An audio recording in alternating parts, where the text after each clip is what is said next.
Good morning student, मैं आशा गुप्ता आज आपके सामने संस्कृत शिक्षण में लेकर आई हूँ कहानी शिक्षण।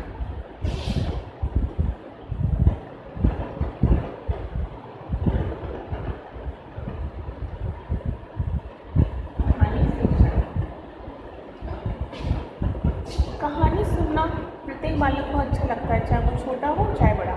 कहानी के माध्यम से हम अपने एक जो कठिन से कठिन बात को बहुत रोचकता से, बहुत सरलता से बच्चों के सामने प्रेजेंट कर सकते हैं। जैसे मैंने आपको पिछली क्लास में बताया था कि कहानी के माध्यम से विष्णु शर्मा ने एक राजा के मूर्ख राजकुमारों को ज्ञान प्रदान करने के लिए पंचतंत्र की रचना की थी, है ना। पशु पक्षियों के माध्यम से उन्होंने कहानी के माध्यम से उन राजकुमारों को शिक्षा प्रदान की थी। तो कहानी सुनना प्रत्येक बालक को अच्छा लगता है, चाहे वो छोटा हो चाहे बड़ा हो। इसलिए हम अपने कम शब्दों में सरलता से, रोचकता से अपनी बात को अपने बच्चों तक, अपने विद्यार्थियों तक पहुंचा सकते हैं कहानी के माध्यम से। तो पिछले क्लास में हमने कहानी का संप्रत्यय, उसके महत्व, उसके प्रकार के बारे में पढ़ा था। अब आते हैं हम कहानी शिक्षण की विधियाँ, यानी कि हम कक्षा में कहानी को प्रेजेंट करने के लिए किन किन विधियों का सहारा ले सकते हैं, किन किन विधियों के माध्यम से हम कहानी को प्रेजेंट कर सकते हैं। तो हम आते हैं कहानी शिक्षण की प्रविधियों।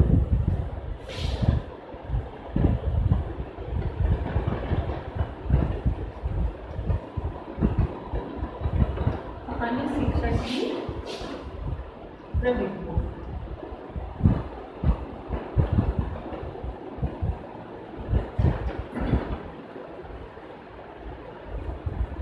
नंबर 1 पर आती है कथन प्रविधि।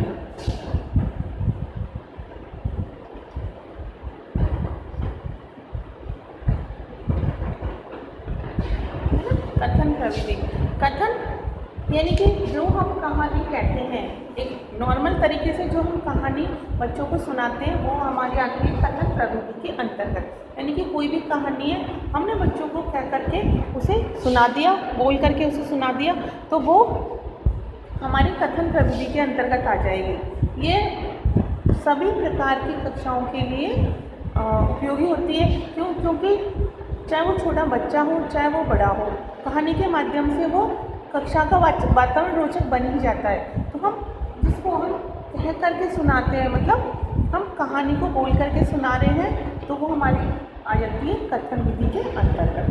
दूसरी हमारी आती है चित्र प्रविधि। चित्र प्रविधि, इसके अंतर्गत हम चित्रों के माध्यम से कहानी को प्रेजेंट करते हैं। जैसे आप लोग अपनी जब लेसन प्लानिंग में आपको कहानी शिक्षण की विधियाँ जब बताई थी, तो आपको चित्रों के माध्यम से, है ना, आप एक चार्ट पर चित्र बना के ले जाते थे। मान लीजिए कि हमारा ये चार्ट है,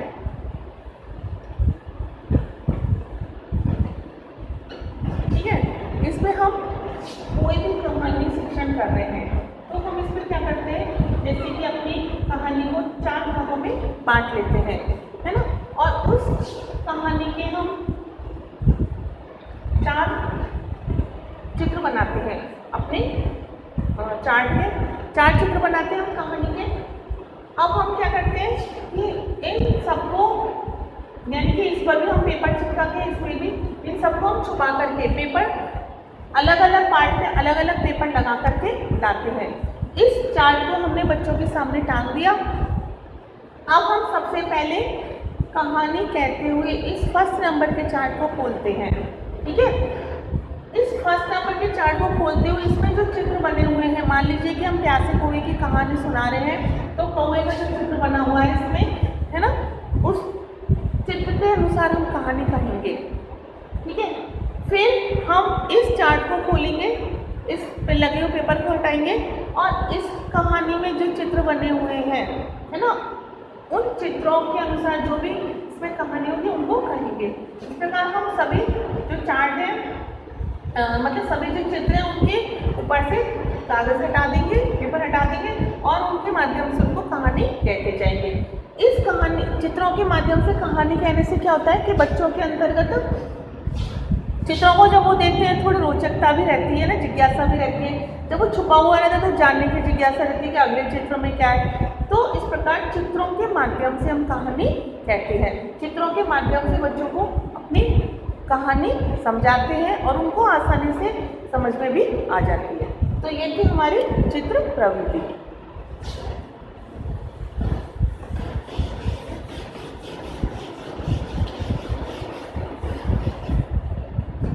अगली हमारी आती है प्रश्नोत्तर प्रवृत्ति।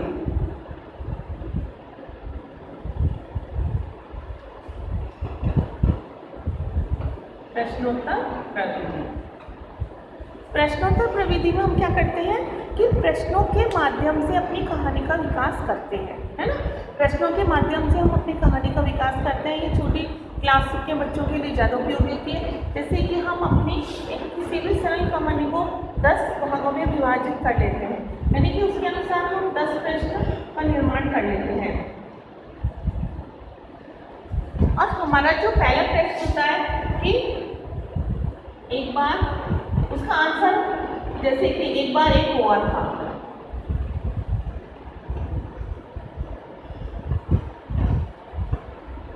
ठीक है। तो हमारा जो पहला प्रश्न होगा वो उसका आंसर ये होगा एक बार एक हुआ था। तो हम पहला प्रश्न पूछ सकते हैं एक बार क्या था, एक बार एक प्यासा हुआ था, वह इधर उधर उड़ रहा था। यानी कि जो भी हम प्रश्न पूछते हैं उसके उत्तर के जो उत्तर निकल के आते हैं उससे हमारी कहानी पूरी बन जाती है। तो वो होती है हमारी प्रश्नोत्तर प्रविधि।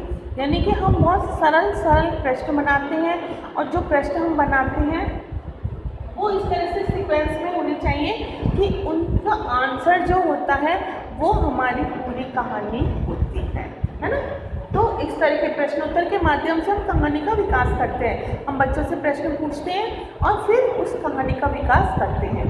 तो इस तरह से यानी कि प्रश्नों के उत्तर के द्वारा हमारी कहानी पूरी हो जाती है। ये हमारी होती है प्रश्नोत्तर प्रविधि। इसमें छात्र और टीचर दोनों सक्रिय रहते हैं, क्योंकि छात्र उत्तर देते हैं और अध्यापक के द्वारा उनसे प्रश्न पूछा जाता है। तो छात्र और शिक्षक दोनों ही इसमें सक्रिय रहते हैं। अगली आती है हमारी संवाद विधि।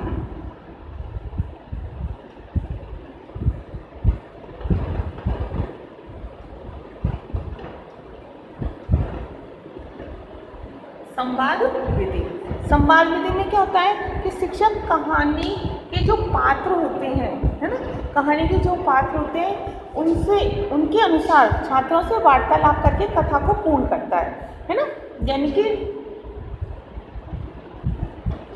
वो छात्रों के साथ जैसे बता देता है उनको कि कोई भी 2 पात्र है मान लीजिए कि, तो एक वो खुद बन जाता है और दूसरा छात्र को बता देता है कि ये पात्र है और इसके ये कथानक है और फिर आपको वो बोलना है, ठीक है। तो संवाद विधि में क्या होता है कि अध्यापक छात्रों से संवाद करता है ना, कहानी की तरह, और छात्र उसका उत्तर देते हैं। यानी कि एक दूसरे के संवाद से कहानी बच्चों को समझ में आ जाती है। अब इसमें भी छात्र क्या होते हैं, सक्रिय रहते हैं, क्योंकि शिक्षक और छात्र दोनों इस संवाद के माध्यम से कहानी को पूर्ण करते हैं, इसलिए शिक्षक और छात्र दोनों इसमें सक्रिय रहते हैं, ठीक है। संवाद विधि आगे समझ में कि छात्रों और शिक्षक के मध्य संवाद होता है कहानी के पात्रों को लेकर के, है ना। कहानी के जो पात्र होते हैं उनके अनुसार शिक्षक और छात्र संवाद करते हैं। जैसे कि पहले एक छात्र को बता दिया जाता है कि ये कहानी है और इसके ये पात्र हैं और इन पात्रों का उन पात्रों के ये संवाद है ना। जैसे कक्षा मान लीजिए कि 1-2 बच्चे हैं या फिर कहानी के पात्र कम है तो हम 1 या 2 ले सकते हैं। तो जो भी पात्र होंगे उनके संवाद उन बच्चों को बता दिए जाते हैं और फिर शिक्षक और छात्र उन संवादों को दूसरे अन्य छात्रों के सामने अपनी पूरी कक्षा के सामने उन पात्रों के अनुसार संवादों को बोलते हैं और वो कहानी पूर्ण हो जाती है, कहानी का विकास यहाँ हो जाता है, ठीक है। अगली हमारी आती है कक्षा अभिनय विधि।